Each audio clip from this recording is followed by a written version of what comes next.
Hello, welcome to CN 4801. As we stated before, integration means compatibility and components working together. Some of these components might be legacy systems or have a different operating system or maybe a different connection or different processes. Those might cause challenges and issues during the integration. Not only that, but even after the integration, new issues might appear.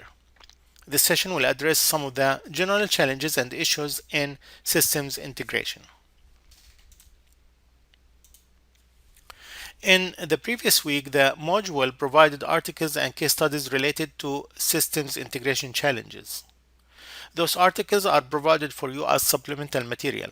They will not be included in the exam, but it will give you an idea on some of the research that was done in the area of system integration and the challenges and the issues that will appear during the integration. One of the articles was for Madney and Sievers, which was published in 2013, titled Systems Integration, Key Considerations and Challenges. An article that addresses the importance of system of systems in defense, aerospace, healthcare, and energy. It shows some of the interoperability issues. Madney and Sievers published another article also related to these challenges. Another interesting article was the one published by Federico, which was in 2002, Issues and Challenges Facing Legacy Systems. That article shows that many companies relate to the problem with legacy systems since they spend a lot of time, money, and resources just to build that system. And then, after a while, after they're done, because of the advancement of technology, that system will get obsolete. Now, the question will be, could the company integrate a new system with that legacy system? With the advanced technology, I want to compete with the market, so I would like to add new technologies. So that will be some of the concerns and questions that CIOs will face and they need to answer. The last article addresses the challenges of an online learning system and integrating that with the university system. An article by Jack Shailakov and Narmatov. Hopefully, I pronounced the names right. An article titled Integration Challenges of University and Information Management System to Moodle, which was published in 2016. All these case studies and many others look at special cases of integration. Those articles just, once you read them, they will assist you in understanding those challenges. This session will address system integration challenges and how would those challenges might convert to a risk that could impact the integration success. When you integrate a system or systems, you hope that system integration could include all new working together in harmony elements. You hope that everything works with no problems, no issues, no challenges, but that's not the case. Systems integration is basically melding existing systems and new technologies to form a more capable systems or system that are intended to take on the additional tasks and enhance performance. Systems integration will be expanding the requirements to the design where some changes will be needed to make sure the element is compatible. I could go back to the design and tell them, I need those type of changes just to make sure that it will work with my system or my other elements. We can also take it to procurement to ensure that we are buying the proper component or the proper system that would work with the other systems. We can take it to the installation to ensure that we have the right power connection or the right circuit breaker that will support that hardware as part of the system. We can also take it to the configuration where we can make sure that it's configured correctly to work as an integrated system. So the integrated system will consist of distinct modules or subsystems, each of which comes with its own limitations and constraints. How about if we put them together? Additional limitations, additional constraints, additional problems will appear. So to make sure that those systems work together, we need to collect requirements of the integrated systems. What do I need? What's the goal of that integrated systems? And we need to find what will make those systems work together and analyze that, then implement it during the integration. Actually, systems integration is similar to system development and design. Will include different phases that will assist in the integration process, and will have a life cycle, and we call it systems integration life cycle. The phases is requirements definition and specifications, which will identify the requirements of integrating the different subsystems or those systems together to achieve the main goal. And to do that, we need to do what's called feasibility analysis. So we will determine if the selected subsystems will work with each other to accomplish that overall goal.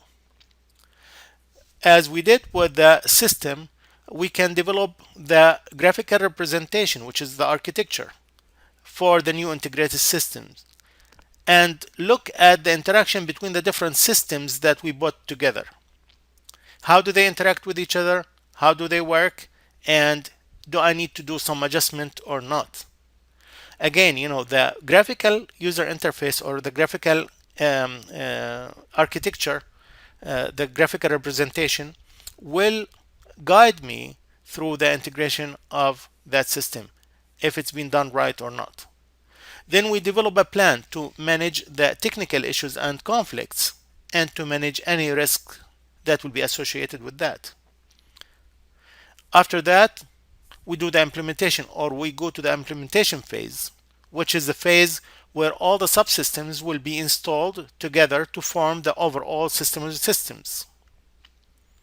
Then we evaluate, where in this phase we ensure that all integrated systems is functioning as intended, and again, they can accomplish the main goal or the overall goal of the integrated system.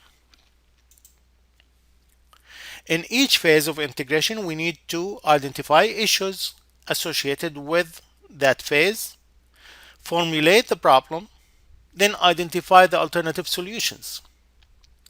Identified problems during the integration could lead into a risk that will impact systems integration. Risk can be analyzed and mitigated, so we can propose a mitigation for that risk. And this is what we call risk management, and it will be addressed later in this session. We can also classify integration problems based on the integration layers. The integration will be done through different layers, and issues can be identified according to each layer. The different layers that can be identified during the integration is the strategy layer, the processes layer, and the systems layer. In the strategy layer, we have the business segment and the systems goal segment or area. In the processes, we have the roles, we have the activities and tasks, and we have the business objectives, including the business documents. In the systems level or at the system level, we have application functions, we have data exchange communication, we have data models, schemas, And we have data elements and objects. In the strategy layer under business segment, some of the issues that can be identified is the lack of overlap and or complementary between the different subsystems or units of the business. Actually, these subsystems or units might have different business operating models. Each department or each unit operates differently or have different processes or define uh, some of the terminologies differently. Under the system's goal, we could have conflicting goals between the integrated systems, and each might have their own performance measures. Those issues could be identified during requirements or requirement collection to ensure interoperability and to propose solutions for these issues.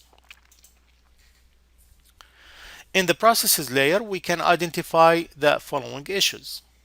Issues related to role integration, such as diverging number of roles and different function scope. Issues related to activities or tasks during the integration, such as different granularity. Some activities have more details than in a system than the other system, or different sequence of activities. The control of the flow of activities or processes or the predecessors differ from one system to another. Issues related to business objects, which could include business documents such as semantic, the heterogeneity between business objects.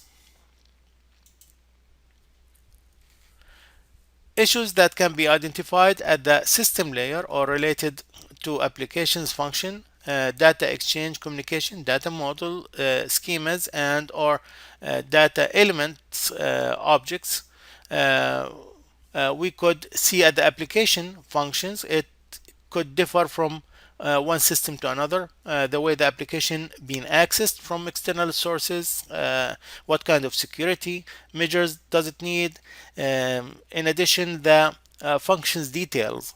Some functions will have more details or could differ in the requirements differ between system to another.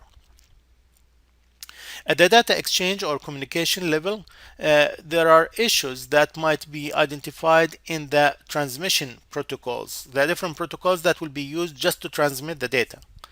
In the message format itself, in diverging the message and interface structure, and in the uncontrolled redundancy through data distribution. So those are some of the challenges that you will find on the data exchange communication level.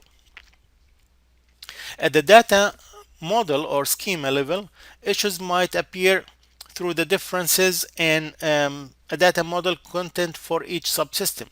The data model for this one is different than this one, or the schema is different. Issues in the different data types, such as numeric and alphanumeric, or the fields lengths and value ranges. For example, in one system, the address of a customer could be a variable character with length 100, and the zip code ranges from 1000 or 10,000 to 20,000. In another system, the address could be just character with length of 150, and the zip code ranges from 10,000 to 30,000. So those are some issues that could be addressed during the integration, and it could be agreed on between the different systems. Another issue, the systems could have different understanding of entities as attributes or as data objects, and could have different relationships, or attributes are different or defined differently. For example, is it required or optional? Some of the fields could be required in a system and could be an optional in another system. At the element or objects level, systems could have data value or data value conflicts because of accuracy issues or missing attributes. The email, for example, the patient email in one system could be different in another system, maybe misspelled, or maybe even not required, so it's missing in another system. So we look at the accuracy issues, and we look at the missing data, and all that should be addressed before the integration to make sure that all systems are consistent, can talk to each other, and have the same values. To deal with systems integration issues, system integrators must satisfy the business requirements of their stakeholders while ensuring the technical integrity of systems integration. And unfortunately, most of the time, system integrators pay more attention to the technical part and forget the business requirements. So our mission as engineers is to make sure that we satisfy both of them. System integrators will help with automation and control technologies, software, networking, as well as project management, best practices, stakeholders engagement, and ensuring stakeholder expectations that should be aligned with the business goals. System integrators ensure that components, systems, subsystems, processes, and workflows function together reliably, efficiently, and economically. To deal successfully with integration issues, we should not view the integration from just a technical point of view, but we need to understand related business issues that will drive the integration.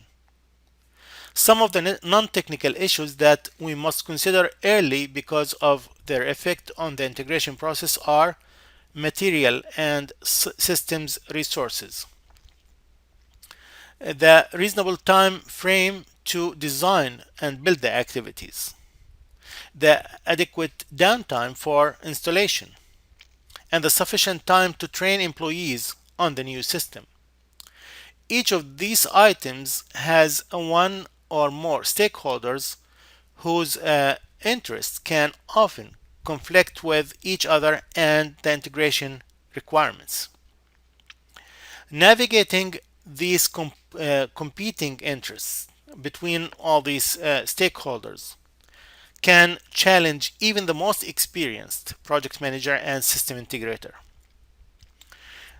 Again, with the requirements collection and feasibility study and analyzing those requirements, looking at the different systems and different integration requirements will assist me in dealing with these challenges.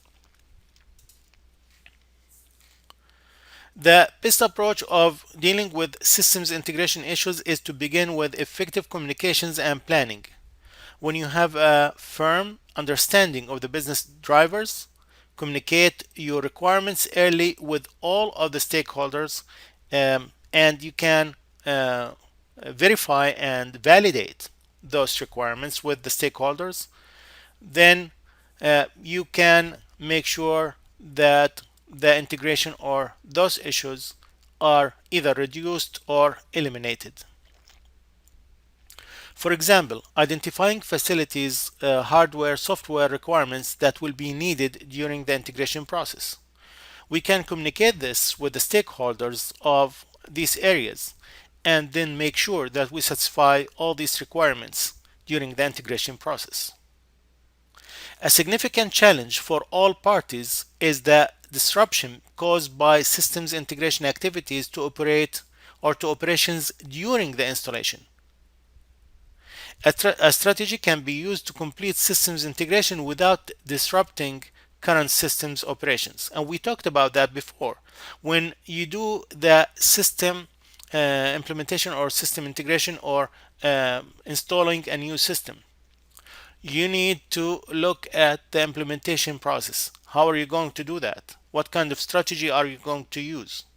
Phased system integration, parallel operation between all system and new system.